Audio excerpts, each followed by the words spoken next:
অনেক কটা দিন পৃথিবীতে পার করে ফেলেছি। তবুও যদি আমাকে বলে জীবনের একটা সংজ্ঞা দিতে, তাহলেও আমি ঠিক গুছিয়ে দিতে পারবো না।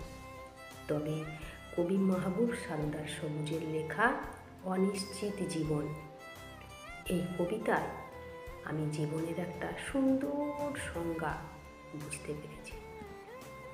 অনিশ্চিত এই জীবন, যেখানে আগামী দিনের কোনো ঠিকানা নেই। আজকের হাসি কাল মুছে যেতে পারে, আজকের ভরসা কাল ভেঙে যেতে পারে। মানুষ ভাবে পরিকল্পনা করলেই সব কিছু নিরাপদ, কিন্তু জীবন চলে তার নিজের নিয়মে।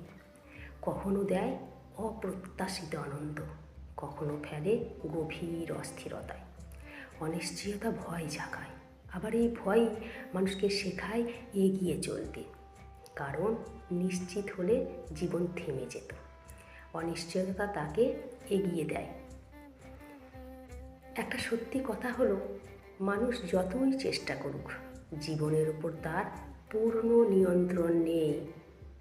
এটাই জীবনের নির্মম তবুও সত্যিকারের সৌন্দর্য। সত্যি কবি মাহবুব সারদার সবুজ, উনি সুন্দর একটা জীবনের সংজ্ঞা দিলেন ওনার এই কবিতায়।